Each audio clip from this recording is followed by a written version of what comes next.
Hello and welcome to another spooky episode. I actually can't do that too much. It hurts Audience, you must know I put no vocal effects on that. That is all Hannah. Yeah, welcome back. This is part 2 of my sort of intro exploration of the analog horror genre on the podcast My Thing, Your Thing. I forgot about that. Hello and welcome to our podcast. Yeah, I'm Donovan. I'm Hannah. And today we're going to do part 2. So if you haven't listened to part 1, you're not going to really understand what we're talking about here. I definitely recommend you go back and listen to that. It's a lot of fun, creepy stuff. And at the end of today's episode, I'm going to kind of give like some recommendations for ones that I like and think are good. And, you know, you can kind of decide which ones you think are interesting. And we're going to watch a few and talk about them. I'm pretty excited. I had fun last time. Kind of. It was spooky. It spooked me like it was supposed to. So, yeah. You know, that's good. Mm-hmm. And it should spook you too. Yeah. Welcome to spooky season. Welcome. So, as we were talking about last time, this sort of burgeoning internet horror genre kind of started in the late 2000s, early 2010s. It was sort of gaining in popularity and was going from just like a bunch of amateur nobodies making episodes of shows to like actual pretty decent creators and artists like putting some serious like time and effort into them. Yeah. I also mentioned a little bit about creepypasta and how that was such a big deal on the internet at the time of like, oh, spooky internet urban legends. Yeah. Yep. Jeff the Killer and et cetera, et cetera. Yep. Remember when I talked about... Momo-chan. Yeah. Remember when I talked about Candle Cove? Yes. So the writer of Candle Cove was a guy by the name of Chris Straub. Chris Straub had worked for... done some Penny Arcade stuff, a bunch of other stuff, little things here and there. He wrote Candle Cove, and he decided that he would do a horror series. Ooh. It didn't really start out as a horror series. It kind of started just as like a one-off or one or two off spooky video. Yeah. But over time, it developed into a really cool horror series called Local 58. Yeah. This is the one that you have talked about, I think, the most. Like, you've shown me a few Local 58 videos well before we even thought about doing this. Yeah. Local 58 is kind of like... It's hard for me to say it's the best for a couple of reasons, which we'll get into after we watch it. But it's definitely, I think, the most definitive, and it was certainly the first one that I felt like, oh, wow, like, this isn't just, like, some guys on the internet making some creepy stuff. This is, like, actually, like, really well done. Yeah, there's production value here. Yeah. It was originally just one video called Weather Service, and it was uploaded in, like, 2015, I think late 2015. Oh, wow, yeah. Yeah, so pretty early on. And then he did 2 more videos after that called Contingency and You're on the Fastest Available Route. And all 3 of those kind of became sort of like a big hit on the internet for like spooky stuff. And even I think sometimes like Adult Swim has played them late at night, like on Halloween, things like that. Really cool, interesting stuff. And eventually those were re-uploaded onto YouTube, because originally they weren't on YouTube, in the reverse order. I guess he wanted You Are on the Fastest Available Route to be first. Sure. We're going to watch them in chronological order, because I think that makes more sense. That was kind of considered season 1, and then he made season 2, and now I think currently we're on season 3, because the series is still technically going. Yeah. But it's sort of a loose anthology format, and it kind of loosely tells a story over multiple episodes, but it really kind of retains that aesthetic, that like VHS analog broadcast aesthetic. And unlike other things, I think that's actually integral to the plot. And I think that's the reason why the tag analog horror was used by the series. The actual catchphrase for the channel is analog horror at 476 megahertz. Ah. And there's a reason for that. After you watch the videos, we'll talk about it. Sure. So we're going to do that right now. I'm a little bit excited because I grew up mostly without cable. We didn't have cable until I was in like my teens. So I watched a lot of PBS, and I have like some pretty clear memories of like, you know, the fun drives and like that kind of stuff. And like local announcements that would get played on PBS and that kind of stuff. Yeah, you're going to find this, like I said, analog horror really banks on the uncanny nostalgia. Yeah. Local 58 just nails that tone so well. And we're going to watch that now. Ooh, exciting. Stay tuned for the next broadcast.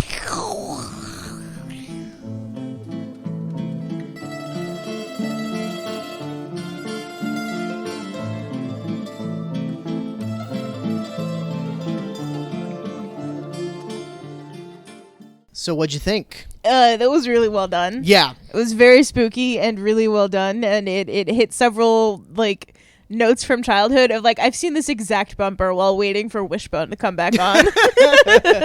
Yeah. I really enjoy kind of how minimalist it is. Yeah.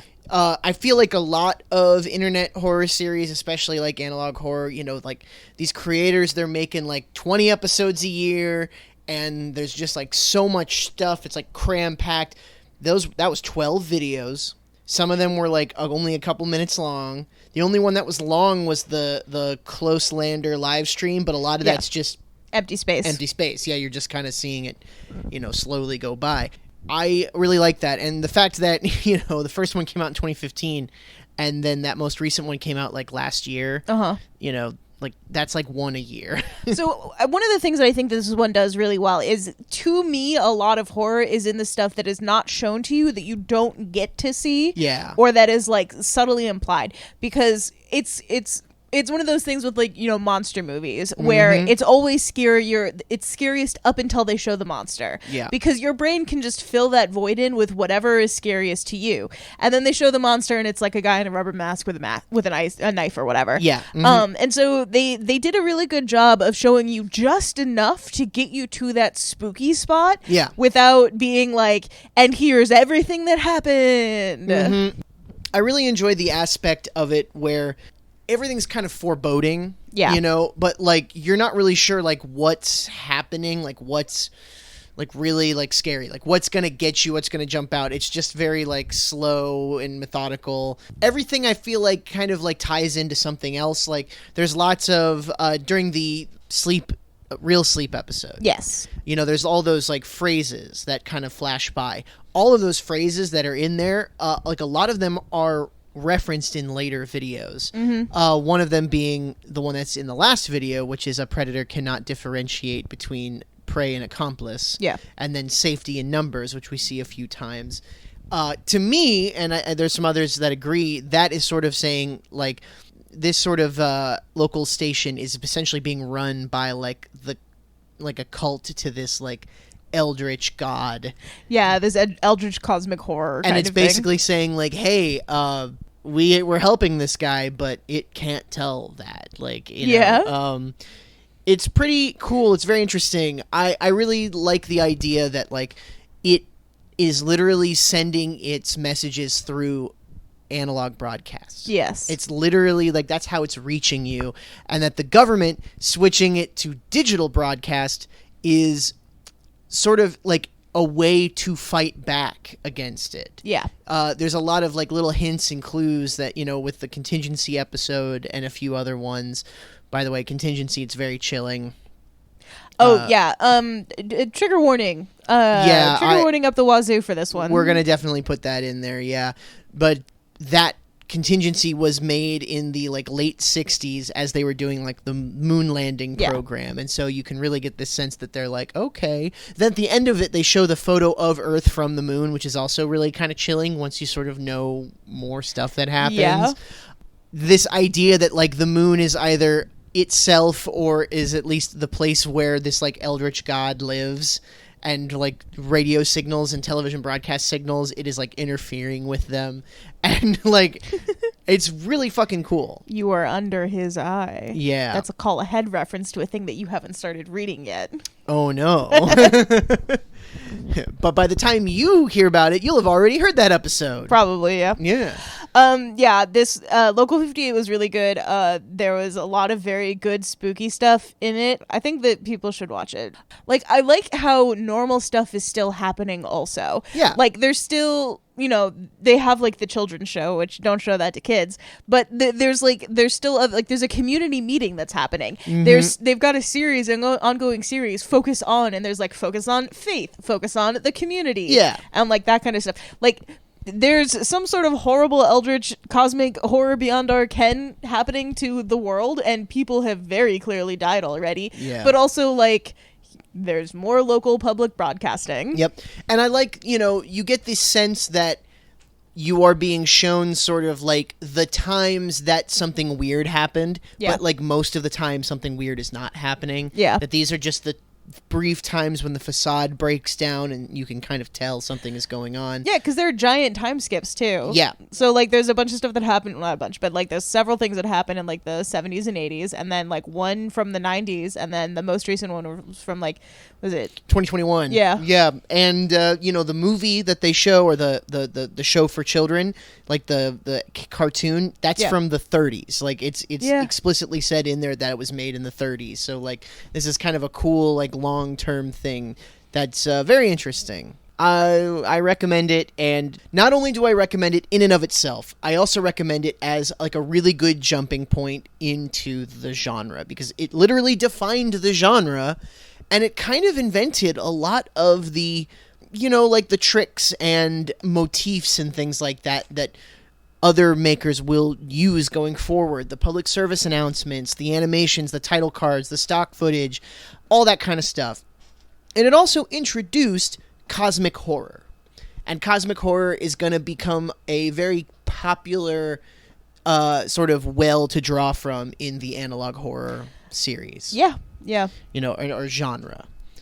Right after Local 58 got started, literally after the second episode had been uploaded, but before the third one, there was another very early analog horror series. In fact, some people argue that it's truly the first series, because when Local 58 was like just a couple of one-off things, like this was already kind of turning into a series, because it came out after the second one, but like it already had like 10 or so uploads before the third. Local 58 was a series called CHSS. It's like CH/SS. Yeah. And it was created by a creator known as Turkey Lenin III. Kind of a weird name. He was actually a student from Singapore.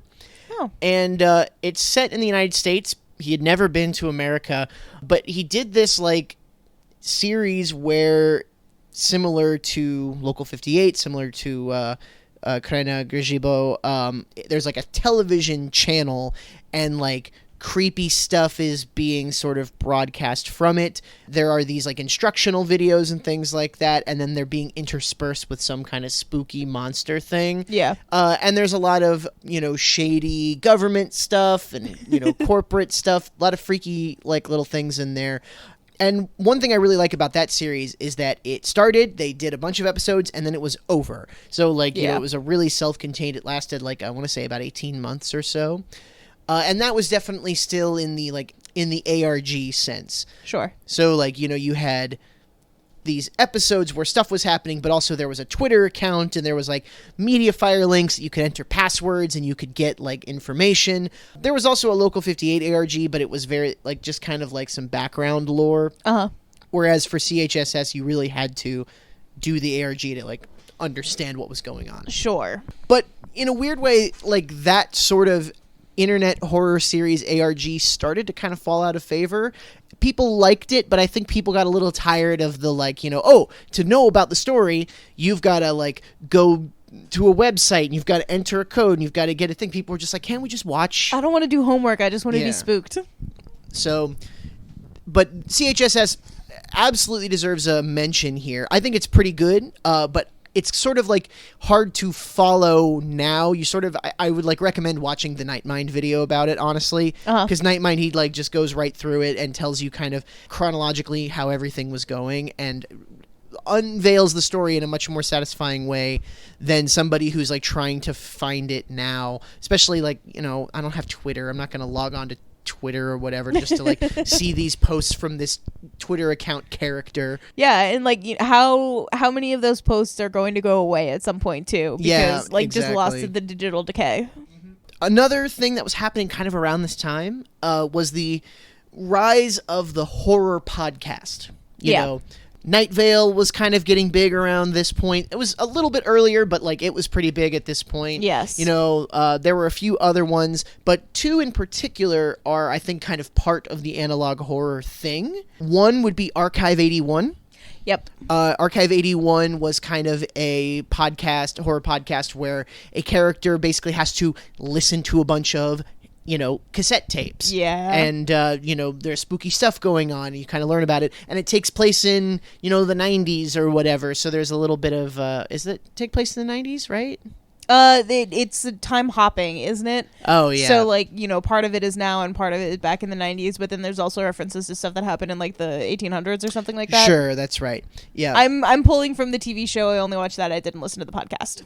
The other one that probably a lot of people out here know is the Magnus Archives. Yeah. Magnus Archives started in 2016, and Magnus Archives was basically all about listening to the recorded on a cassette tape transcripts of spooky things that happen to people. Incidences and occurrences. Yes, and it incorporated the analog horror thing, because if it was a real paranormal thing, it wouldn't be recorded by the computer. It would only be able to be recorded analog. Yes. Which I thought was a really interesting in-universe way to like make that make sense. Which is also fun because the narrator gets increasingly frustrated as he's like, I'm so upset that this has to be done on a stupid cassette tape. Yeah. And I can't just put it on my computer. Mm-hmm.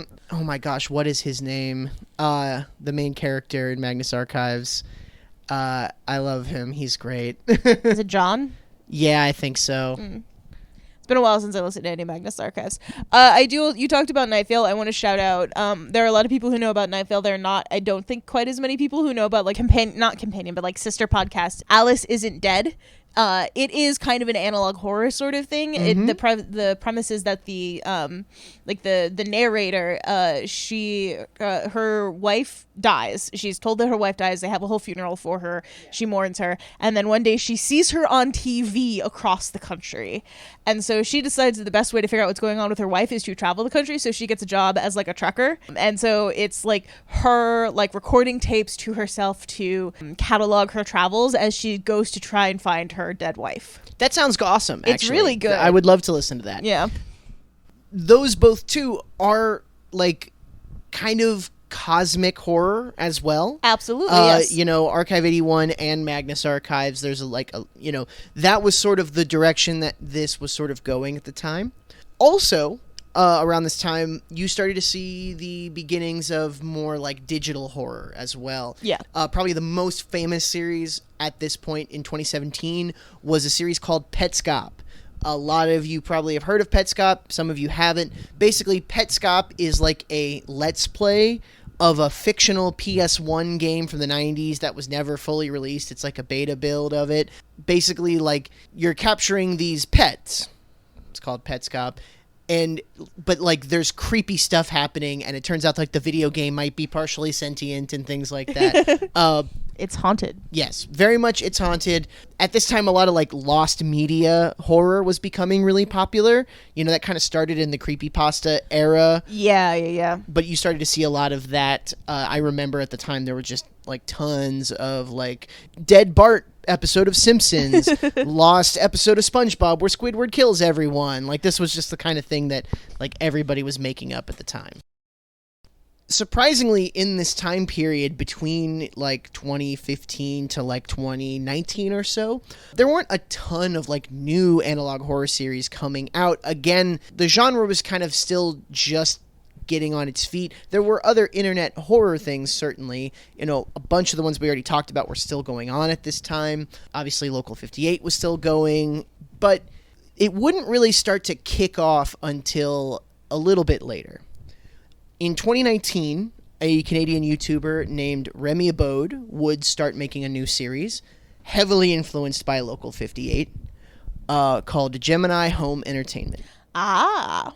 So, Local 58, it's a TV channel, but Gemini is like a company that releases like educational and instructional short films on VHS, all of which kind of point to like a terrifying cosmic horror truth.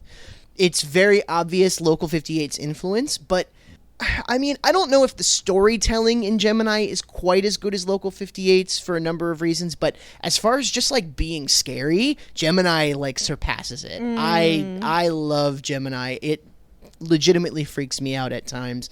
And Remy Abode kind of goes back to we're kind of back into the past where like the people making these analog horror series are not creators who have a lot of like other work and have like we're back to like just some random kids in their like computer. Yeah. And it's amazing some of the stuff that they've been able to accomplish. And Remy in particular, like he truly spectacular. He was like a teenager when he started Gemini. And we're going to watch a few episodes. Probably going to watch all of them because there's like 20 episodes of Gemini Home Entertainment. Mm-hmm. But I want to show you some of them because it's one of my favorites. Yeah. Really quick, which one is the one where there's like the like local wildlife? That's the first episode of Gemini Home Entertainment. Okay, cool. Yep. We'll watch that now. Oh.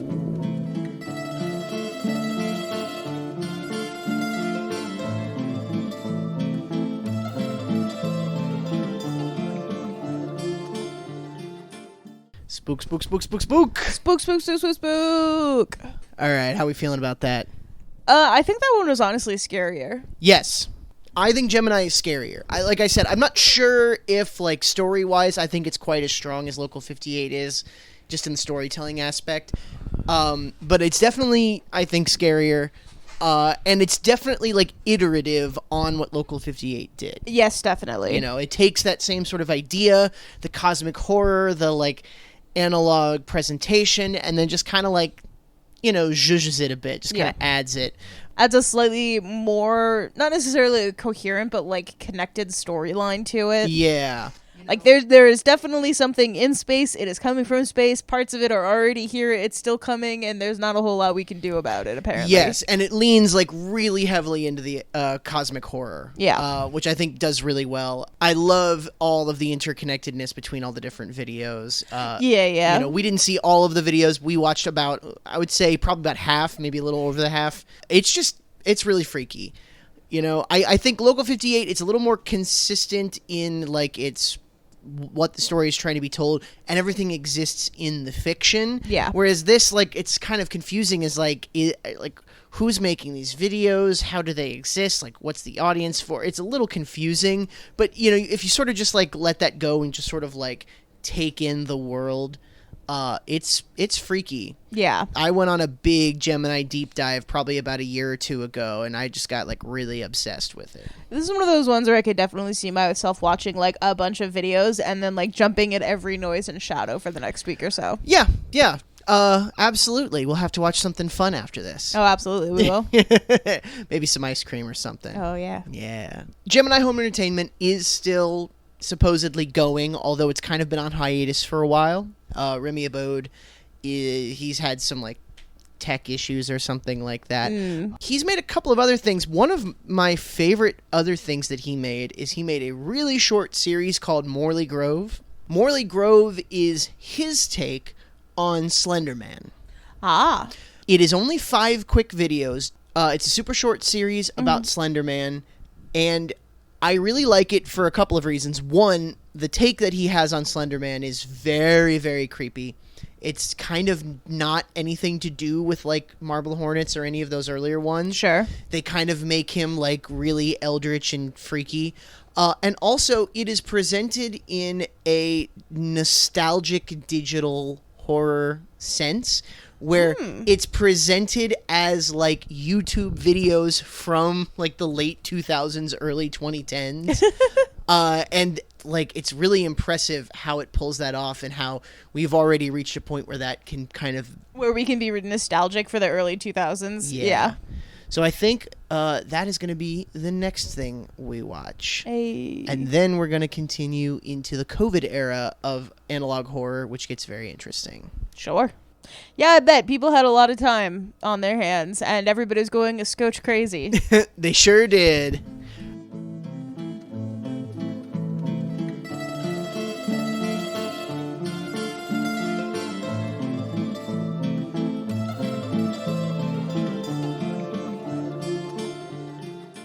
Ookie spooky. Ookie spooky. Yeah. I really like that take on it, not just because I think it's kind of the scariest version of the Slender Man. Sure. Like, you know, just like this eldritch abomination creature that just takes children and like erases them from existence, but also the telling of it being very much in this like late 2000s, early 2010 YouTube channel format. Yeah. Early digital camera distortion and effects and things like that. Windows Movie Maker. Like it's great for kind of harkening back to the early days of this like genre. Yeah, they got the layout of like old YouTube really good. The you know the it's not widescreen, it's full screen, like it's perfect. I really like that one because you know we were talking before about the scariest part is what's not explicitly shown. Yeah. And I think that this does a very good job of that. Morley Grove does a really good job of that. Because it's short and sweet and to the point. Yes. But there's so much stuff that is not shown. Yes. And because like, you know, it allows more space for your brain to come up with like whatever scary thing is there for you. But then B, it allows for discussion. So then like the second part of this is people talking about it and coming up with theories about what happened to all of the kids at Morley Grove. Yeah. Which then, you know, I've said it before, I'll say it again. A collective of people are smarter than one person. So, like, you know, we're better at scaring each other than one person is at telling a ghost story. I agree, and I sort of think that that's the like lasting legacy of like Five Nights at Freddy's and stuff like that. Like whether Scott Cawthon intended it, the thing that made that series work is that so little was shown to you, and that it just kind of created the situation where everybody was like discussing and arguing like, no, it means this and it means that, and this is the timeline and this is what happened. And he's done a pretty good job of just kind of like metering out just a little bit of information to kind of keep you down the trail but never like confirm or deny anything. And I think lots of the analog horror people have kind of taken up that mantle, really have done that kind of thing. Another thing that I really liked about that is like how easy it would be to watch it and dismiss this as nothing. Yeah. Like a lot of the things are like, you know, look at these children, their faces are all blurry in these photos, and it's like, yeah, that's video compression. Like that's just a visual artifact left over from when it got converted to digital. It's not like a sign of anything. Or like there's something moving in the shadow back there. Again, it's video compression. Yeah. And like for like basically all of those things, you can just, except for maybe the 911 call, you can kind of like dismiss it and just be like, it's just a glitch. But the 911 call is really good because the woman was responding to someone as if they were saying actual words, and all that we hear was just like just horrible static. And I think somebody said that if you like did something with the audio, it's like the same audio from the first one with all the like a lot of cool little layers there. Sure. Remy Abode, a big fan, Gemini and Morley Grove, and I hope he does more. I mentioned kind of before, and I'm going to continue to mention here, COVID really kicked analog horror into the next gear. One, everyone was at home, isolated. Going crazy. Two, everyone was watching YouTube. Everyone was watching internet stuff. Three, the oppressive, isolated feeling kind of supercharged a lot of the horror that happened at the time. Yeah, and like I can definitely see especially the appeal of analog horror at the time, because, you know, a lot of like millennials would be being nostalgic for when their lives were simpler, like before they had bills to pay and before COVID happened, and like that was their childhood. But still they need, like, there's this giant international trauma going on, and everybody needs a way to process that. So I can totally see people like, okay, this thing that is comforting to me, the nostalgia, but also like there's trauma that I've got to process, so like let's make it horror. Yeah, I don't disagree with you, but when you said millennials, what I think is really interesting is that a lot of analog horror, especially the stuff that happened during COVID, was Gen Z. Like a lot of that was younger people. Yes. I think that they were late teens, early 20s. They were really grappling with something unprecedented, something that, they weren't prepared for. And I think it comes through really well. And it just kind of happened to hit at the right time with everything else coming out. Yeah. All of the other, the Local 58 and the Gemini Home Entertainment and the Pet Cop and all that other stuff. There was a huge explosion, particularly in 2021, of analog horror series. There were just tons of them. And not just series, but sometimes people would just do these like one-offs. They would just make one analog horror like video. Just the video, yeah. And then some of those got turned into series later, but a lot of them didn't. It just kind of became a thing where everybody was like, I'm just going to kind of try my hand at it and see if it's any good. What we're going to watch next is we're going to watch a little sampler. Just a couple of like 1 or 2 episodes from a few different things to just kind of give you maybe an overview of like this COVID era of analog horror. Yeah. We're going to watch stuff from 4 different series. The first is, I believe it's pronounced Boisvert. It's spelled Boisvert. And this came out in 2020, and this was very specifically about like isolation due to COVID and other things. And this, I'm not even sure if I can call it horror per se. It's more like art, like weird art film stuff, but the visuals are disturbing. Sure. So like it kind of becomes horror. Yeah. Another one that we're going to watch is a video called Thalison, which was part of a very short series called Blue Channel, made by Gooseworks. Gooseworks is probably best known now for the Digital Circus. You know that Pomni girl? Yeah. Yeah, the jester. Yeah, same person. And this was just sort of something that they did on a whim. And like people wanted to turn it into a series, and they're just like, no, it's like a one-off thing. And I kind of don't know if you could do a series with it, but as a one-off video, it's great. I do really like it. We're going to watch Mandela Catalog. Mandela Catalog is probably one of the more influential analog horrors right now. It kind of introduces this concept of like alternates and like doppelgangers and stuff, which has become like a big part of analog horror. Yeah. It also kind of introduces some like religious elements to the horror, which has kind of become a staple of analog horror now. Like a lot of stuff from like Angel Hair to Midwest Angelica to like a lot of them have these like kind of Christian ideas kind of percolating in there. Evangelicalism is on the rise in America. Yeah, it's interesting. And then the last one is Dog Nightmares, which is just one of my favorites. No, dogs shouldn't have nightmares. They're too good for that. Do you remember the Wegman dog? Like they had the human bodies and the dog heads. From what? Like from the 90s, like they were like art, but then they became like people. They did these. Like, yeah. They were like on like Sesame Street and stuff. Yeah, an analog horror series where the monster is a Wegman dog monster, and it's surprisingly very good. So yeah, we're gonna watch a couple of episodes of that, and we'll come back and we'll talk about all of those a little bit.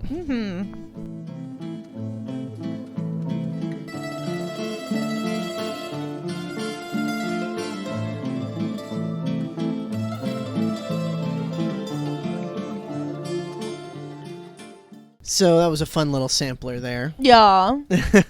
Like I said, I'll start with Boisvert. It's made by an artist, goes by Xream or Zream. It's like dream, but it's spelled with an X. Yeah. Very specifically about isolation, depression that comes from COVID. Yeah, I thought that one was really good. Yeah. I liked that one a lot. There's a whole series for that. There's a lot of theories. It's not very clear like what all of it's about. There's a lot of theories. All the different characters seem to represent like either different mental states or different like parts of the psyche or something like that. And they sort of battle each other. Yeah. There's like a, but the visuals are fascinating. Yeah, the initial little like line drawing guy with like the antlers on his head, I was like, oh, that's so cute. Like I've seen a lot of like non-human representation for people, especially since COVID, of like, you know, there's the person on Tumblr, Terrible Dinosaurs. Yeah. And there are a couple other people, like there's one Tumblr's, I think it's Elodie Under Glass, and they always represent themselves as like a goose, like a little pixel goose. So like initially I was like, oh, that's so cute. He's a little like forest guy. And then the Shadow Man. Yeah. Don't know how else to class that. The pointy-headed Shadow Man. Big wedge head guy. Yeah, he's freaky. I remember the first time I saw him, I had a very negative, visceral reaction to him. Yes. Yeah. And that, I think that kind of speaks to like just kind of how good that is as an art project. Yeah. Of like, you look at it and you're immediately like, no. No. Next, we watched Thalison by Gooseworks, as I mentioned. It's pretty good. I like that one. I would say, like, some people have asked me, like, analog horror, what's a one video, like, introduction to the concept? Thalison's a pretty good one. Yeah. Because it's just, like, one video, pretty simple concept. There's no, like, series. It's just a beginning and an end. It introduces the idea of, like, here is a drug that can help, like, you experience emotions, and then it goes off the deep end. Yeah, and then it gets weird and eldritch and freaky. And that is kind of what a lot of these analog horror stuff is, like, here's a concept, now we're gonna get freaky with it. Yeah, and, you know, it's done in that, like, old paid programming style that I think they nail the tone really well. Blue gradient, yellow text. Yeah, it's like a serif font. I think it's pretty good. After that, we watched Volume 1 of the Mandela Catalog, which was created in 2021 by Alex Kister, who's kind of become a big name in the analog horror realm now. Sure. I'm going to be perfectly honest with you. I don't love that one. Okay. I think its scares are a little cheap, and a lot of it is derivative of other things, but it has become hugely influential to analog horror. Yeah, I can definitely see that. And in a weird way, it's sort of like, in the same way that Local 58 kind of defined analog horror in the first place, Mandela Catalog has sort of defined the modern sort of version of analog horror. Yeah. Like, almost everything now has, like, that sort of black screen, and then there's like two faces, and then there's, you know, like VHS text up on there, and there's like a transcript. A bunch of other series have done that. Some do it better than others. I don't love it, and the Volume 1 doesn't get into the religious themes, but there are other ones, like there's like an angel and some other stuff in that series. It gets kind of weird. Sure. But I thought, you know, it was worth it to watch to kind of get an idea of where the genre is at, and that series is also still going. Yeah. Mandela Catalog, as far as I know. That started during the pandemic? Yeah, 2021. Okay. So I had a thought before we started watching these, and when we were talking about this mostly being consumed by Gen Z kids, and, like, you know, everybody, like, a lot of this kind of stuff being posted during the pandemic, it was making me think, you know, third spaces for teenagers are going away, almost gone. And so, like, it is the pandemic. You are stuck inside. You can't go see your friends. And even if you could, there's nowhere to go with your friends.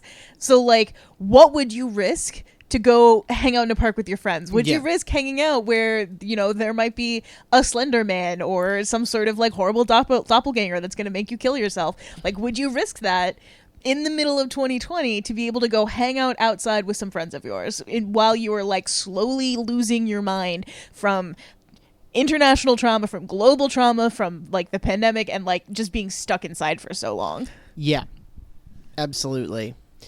I think that was really informing that. Yes. And also I think that there's a certain aspect of, like, you know, are your friends still your friends? Like, are these people out there still, like, the people that you remember or have?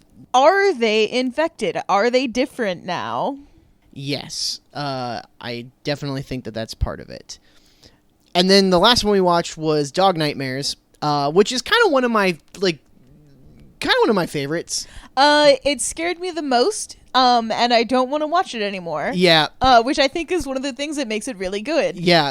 I think that Dog Nightmares had kind of like the best idea of like planting and payoff and like tension building. Yes. There were a lot of times where I was like, why are we watching this? I don't want to be watching this anymore. Something terrible is going to be on screen in a minute. The uncanny nostalgia, as I said, that sort of defines the analog horror genre is a big part of that. The creator is Piggy Soda, that's the name. I don't know a ton about her, but just surprisingly good visuals. Yeah. When I remember hearing it's like, oh, it's like the William Wegman Dog Men people, and it's just kind of a horror series based on that. I remember kind of being like, that's sort of a shallow well to draw from, but it's so not. Yes. It's a little hard to parse what the story is even now. Again, I would probably recommend like the Night Mind episode about it or whatever. But that one, I think it's the second video in it where it's showing all of the photos and then the kids drawing of the photo. Yeah. And then they show the window and the kids drawing of like the monster like looking in through the window. And then you look up at the window and you can't see anything. It's like, that is so good. That is so well done. Yeah. That, and then like there's like pictures of like a Christmas party, and there keep being like photos where it's like just the stairway going upstairs. Yeah. And like those photos are like, they're so stark. The framing of it, the lighting of it, it's solid and real and yet somehow very scary. And like there were several shots of the stairs like that, and it was enough that I was like, okay, where is the stair motif going? And then there was a massive payoff for that, which was really good. That was very good storytelling. Yes. The unnerving factor of that one, I think, kind of lands in a way that some of the other ones don't. Agreed. I'm always impressed by that. Yeah, I think one of the things, like, a lot of the analog, and I don't think that, I'm not saying this is a negative, but I think that a lot of analog stuff kind of, like, relies on, like, the degradation of VHS and, like, digital artifact and that kind of stuff, and everything in Dog Nightmares is so stark and there for you to see. Yes. Very, very cool.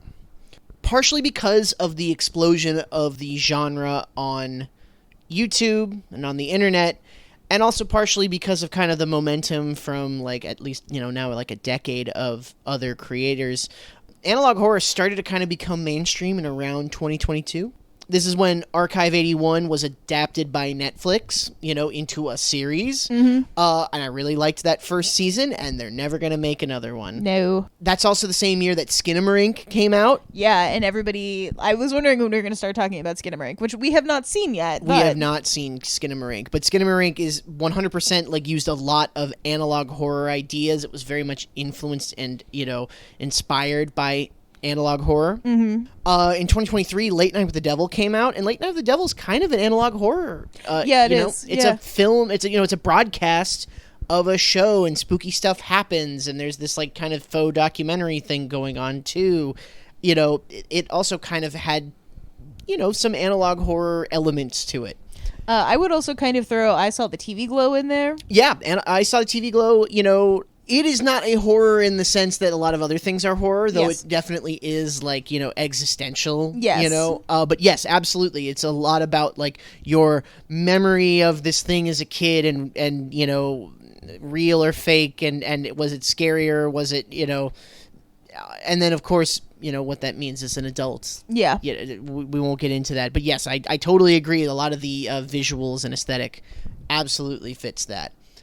It's a pop culture force, especially, we talked about Five Nights at Freddy's again, a pop culture force. Analog horror is here to stay. It's become a big thing, and there's only more stuff coming out. Which leads me to maybe the biggest analog horror adjacent sort of thing going on right now. And that's the Backrooms. Yeah. So Backrooms kind of started as a 4chan green text creepypasta in like 2019. Yep. And it expanded into like an internet mythos very similar to like Slender Man. Yes. Like it's just all over the place. Everyone's making videos and video games and all that kind of stuff about the Backrooms. And it's sort of oversaturated to the point where like it's kind of not interesting anymore, much in the same way that Slender Man kind of got oversaturated. Yeah. However, in 2022, filmmaker Kane Parsons, also known as Kane Pixels, started a YouTube series that basically took over the genre.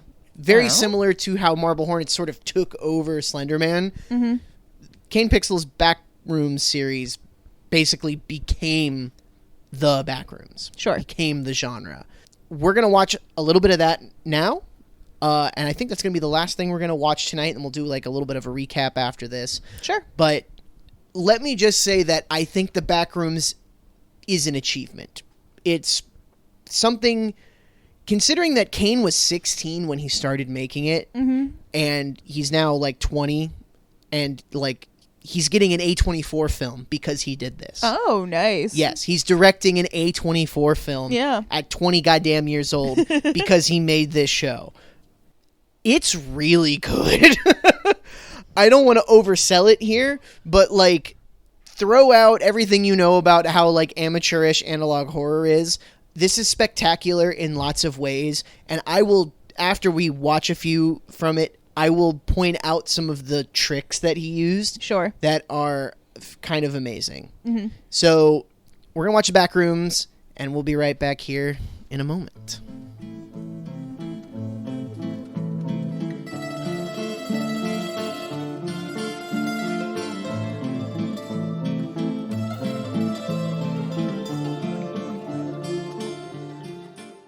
Okay, what'd you think?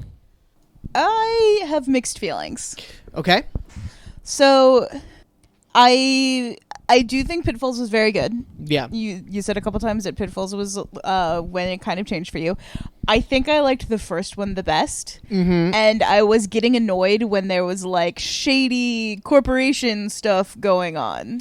See, I like the shady corporation thing because I think it's kind of subtle, because like there's a lot of episodes like that one where it's just like, hey, you know, the priority is getting the guy out of there. We want to be safe. We want to do all this stuff. And like they say all the right things. And then every once in a while they make a decision and you're just like, oh, they're kind of shady. Like, you know, it's kind of less that for me. I think that the reason that the first video works so well is that there is no explanation. Yeah. It's just, you fell into the Backrooms and you are stuck there, and it is a strange empty place. Yeah. And also there's a monster, or perhaps more monsters. So like there's a guy or perhaps a creature. What if there was a guy or perhaps a creature? And my answer is I would not like that very much. Yeah. I think that the thing that works so well for the Backrooms for me is the emptiness, is the liminality, is the unknowableness of it. Mm-hmm. So adding on this bit where it's like this space was accidentally created or accessed by this like shady corporation in the 80s and 90s, kind of breaks that for me, kind of breaks that sort of immersion for me. So if, obviously this is up to interpretation, but like if Async just found a way to more consistently access this, then like I'm a little bit more on board. But I still find they're kind of trying to like catalog and understand it. That is what a corporation would do in the real world, but it kind of breaks the horror fantasy for me. And then, but like saying Async created the Backrooms accidentally somehow, like flat out, I'm out and done. I don't think they created it. Okay, sure. I think the idea is that the Backrooms is...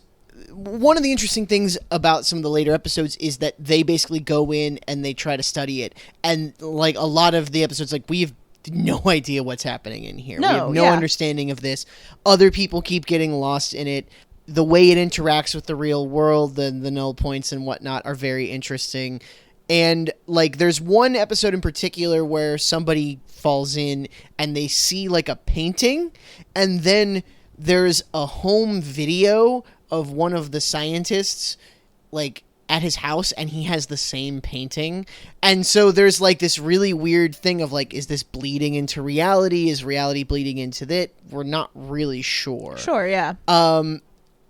There's a lot of unanswered questions, and you know, as far as I think the questions being unanswered is like that's where the horror lives. Yeah. Like this is a big empty space that does not work by like normal geometry and normal physics. Yeah. There aren't answers, and trying to study it, you're not going to get answers because this doesn't work by physics as we understand them. See, that's why I like it though, because every explanation, every like bit of science that, or bit of lore that we learn about it, like just raises more questions. Like there's an episode, it's literally like an 8-minute episode where they take the lighting fixture apart and they look at the lighting fixture, and basically the lady is like, it doesn't make sense. Like we can't isolate the power. The bulb has a like a marking that says it was made in Reading, Pennsylvania in 1975, but it obviously was not. Yeah. And so it's like, and the size is wrong. Like it's not the size of a normal fluorescent light. It's like just stuff like that to me. It just like it scratches at the brain where it's just like, what the fuck is this? I get that.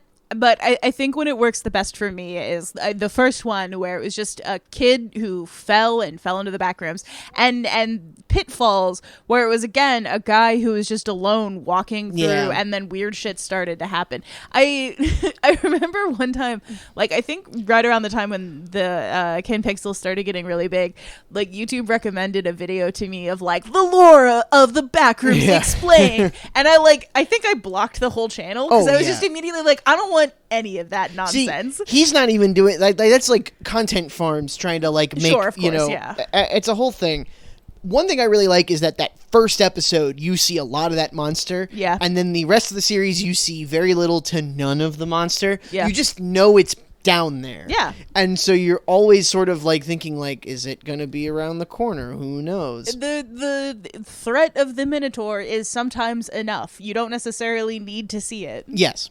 But, as I said, like, we can nitpick about this, but the fact that basically a 16-year-old kid, 16, 17-year-old, where he made most of these videos. Oh my God, massively visually impressive. Yeah. Like, I don't want to take anything away from that. This looks amazing. And I'm sure that this is intentional, but the idea of using like repeating yellow wallpaper as in the yellow wallpaper, the short story, if you haven't read it, please do. It's so good.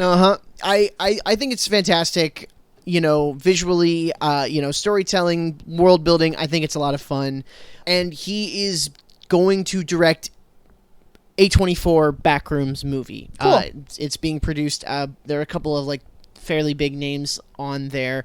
Some people are kind of bummed out because now we're probably not going to get a resolution to the series, but maybe the movie will be in the canon of the series. It's hard to say. I'm excited to see what he's going to do because I think he's really good. He also made another short series called The Oldest View, and The Oldest View basically is a guy who is like out in the woods and he finds a stairway that goes like hundreds of feet down into the earth, and it opens into a mall.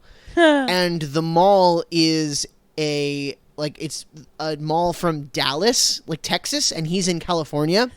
And it's like abandoned and weird, and there's like a giant like monster inside of it. Yes. But and there's a monster.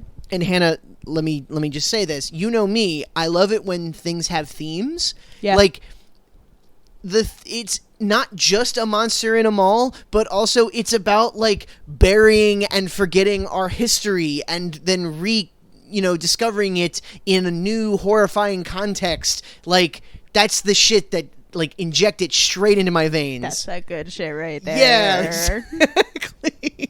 That's what I'm saying. I just think he does such a great job. I really hope that he goes on to have a prolific career because absolutely. I think that he has shown already that he's like a creator that's worth his salt. Yeah, man. And I'm very excited to see what he does next, especially with some, not big budget, but a little bit more budget behind it. Yeah, I mean, if this is what he could do by himself with like Blender and After Effects. Effects. Like a few friends. Later on, he gets like some actors, but it's obviously not like really high budget stuff. And I kind of feel like in a lot of ways, especially popularity wise, the Backrooms was kind of a I don't know what the way to put this. It's sort of the peak of the genre, at least in popularity. Every episode of his Backrooms series has like 5 million views. Like, people are watching the fuck out of these. So, all of that being said, let's kind of recap analog horror. I have sort of like a list here of recommendations. Sure. Basically, the idea is like I have unqualified recommendations to kind of give you an idea of the genre, and then I have a couple of like more qualified recommendations that are like, if you like this, check out these, you know? So the ones that I recommend to get an idea of the genre, you just want to know what it's about, what all these kind of things. Watch No Through Road. Yes. Definitely the original, if not the whole mini series. You know, that's a very beginner, but it's good. Local 58. You know, it's only like 12 episodes. You can watch through it really fast. And again, I think it's great. And then the Backrooms. It is currently 22 videos. They're a little bit longer. I think it's like 90 minutes total. But like, that's a movie. Yeah. You know? If you don't like any of those three, you're probably just not going to like analog horror. Sure. You can probably just discard the genre and say, you know what, this just really isn't for me. Totally fun. Yeah. If you're interested in any way in the Slender Man stuff, Marble Hornets. Yeah. Especially season 1. You know, watch the rest of it if you want, but really season 1 is the main kind of part that I think is interesting, and you know, that was what everyone was freaking out about back in 2011 or whatever, you know. Everyman Hybrid, at least the early stuff, if you like Marble Hornets. Maybe, you know, with that one, watch like one of those recap Night Mind videos or whatever at Nexpo. Like, sometimes I feel like those are a better way to understand, especially if it's like an ARG. Yeah. Because he's going to tell you, by the way, when this happened, this other stuff was going on. And if you just watch the series, you might miss that. Yeah, and some of those ARG elements are like they've been lost to digital decay, or like they're just simply not accessible anymore. Yeah, they're like, you know, MediaFire links that just don't exist. Yeah. You know, that kind of thing. GeoCities went down and we all mourned. Yep. And then Morley Grove, super short. Remy Abode does a great job, and Slender Man stuff, pretty good. If you're looking for like more artsy, less horror stuff, like it's still scary, obviously, but like it's not as horror. Karina Grigibo. I mentioned that before. Mushroomland, Smile Guide, like that one's pretty good. Boy Vere, we talked about with the disturbing visuals, but like really interesting themes being presented. The music, just fantastic. And The Oldest View, like I said, you know, the fact that, like I said, it's spooky and it's horror, but there's also like things to think about. There's like literally one of the videos of the Oldest View series is just like a 3-minute long, it's a Smith song. Oh gosh, what is it? It's like, Let Me Get What I Want. God knows it'd be the first time. And it's just like a montage of the monster. Yeah. Like it's fascinating. Like I really like that little series there. If you liked Local 58 and you want more stuff like that, cosmic horror that's also kind of like in that format of like a TV channel kind of thing. Yeah, government updates. Yeah. Gemini Home Entertainment. Definitely recommend that one. Yep. Eventide Media Center, if you want it to be. Eventide Media Center is kind of more like a goofy sci-fi, like 50s aesthetic, like kind of almost like a B movie. Like there's lots of like, you know, giant spiders, giant, like, you know, this. There's like a church and they're digging in the city, and there's like a giant that lives underneath the ground. It's just kind of fun stuff like that. Midwest Angelica, made by the same guy who did Eventide Media Center. Another one where the visuals are stunning. If you're a fan of Neon Genesis Evangelion, you'll probably like Midwest Angelica because it's kind of loosely inspired by it. Like a lot of similar stuff going on. It's really fun. I liked Midwest Angelica a lot. I don't know if I would call it scary so much as it's just kind of like fun. Yeah. And then a couple other series. Dog Nightmares, I mentioned that before. I like that one a lot. Spooked me out. Yeah, spooky. If you want to know kind of what the modern thing is going on right now, Mandela Catalog's kind of essential, even though I'm not really a huge fan. Sure. Vita Carnis is a fun one. Again, kind of the anthology, like informational guide thing where these like meat monsters are eating everybody. It's pretty good. I like it. Gosh, I'm trying to think if there's any others that I'm forgetting. I like this genre a lot. Sure. I know it's kind of gotten oversaturated. I know it's kind of become this, like, you know, cutesy thing for the kids. There's a million parody analog horror stuff now. But I have to say, all in all, I really love it. I love the sort of verisimilitude that it creates. This idea that you're watching something that is plausibly real in a different way. And I love the amateur filmmaking stuff. I find that stuff way more charming than high budget crap.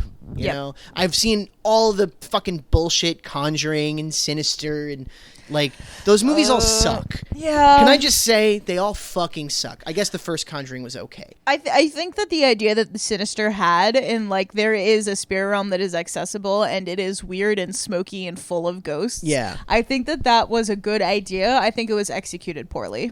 Yeah. You know, I love horror. I really do. I love watching stuff that's spooky. And I have a lot of trouble with, I just don't like slashers. I just don't think it's fun. Like, the original Halloween is fucking fantastic. And I like the early Friday the 13th as well. But, like, slasher movies just became, like, murder porn. And that's just not fun. I don't find that interesting. Okay, here's the thing. I love slasher movies, but I love a specific kind of slasher movie. I have not seen the original Halloween. I saw the second part of Rob Zombie's Halloween. Oh, Hannah, we're going to have to do Halloween. Yeah, man, I'm down. We're going to have to do it for Halloween, probably. Probably, yes. Oh, my God. But I love slasher movies in, like, Scream. And I Know What You Did Last Summer. See, those are fun, but they're kind of meta. They're, you know, they're sort of a comment on the genre. It's why I love Cabin in the Woods. It's fantastic, but it's it's sort of a comment on horror, not itself horror, if that makes sense. Yeah. Okay, how do I explain this? I like watching teens get stabbed by a human monster, not necessarily a supernatural monster. Interesting. Like I know that there are a couple of other movies that I've seen that are like that, where it's like the horror is that there is a person who has decided that you are going to die and all of your friends are going to die. And like that shit I love. I don't hate Friday the 13th or anything like that. Yeah. I've seen the first one. It's just kind of not really my bag. But I've not seen Halloween. We should probably watch Halloween. Oh my God, we gotta watch Halloween. Yeah. Horror is a metaphor. The monster is not actually the monster. The monster is a metaphor for some other thing. Yeah. That when you're doing horror right, that's what it is. The supernatural force represents the real human fear that we all have. You know, it is about childhood trauma and how it affects us as adults. That's what it is about. Yeah. You know, like Salem's Lot is a metaphor for like bullying and being ostracized in your like social circles when you're in school, you know, and peer pressure and all that kind of shit. Carrie, similar kind of thing. Mm-hmm. Stephen King I'm using specifically because he's probably the horror writer who I think understands that the best, even though he needs an editor so bad.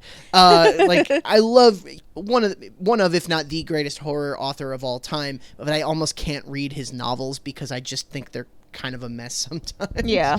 But he just understands the scares. He just gets it.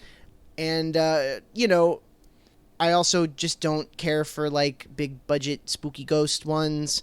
You know, I was like really excited about like Paranormal Activity when it first came out because I love found footage kind of things, but I find a lot of the found footage movies to be boring. Honestly, they have a good idea. Yeah. And the first third is really interesting, and then they just get boring after a while. I think I've seen the first 3 Paranormal Activities, and I think of the 3 of them, the third one was the best. Yeah, if I recall, is that the one that the cult starts happening? That's the one that is like back in time in the 80s. Oh, yeah. So analog horror. There we go. Yeah.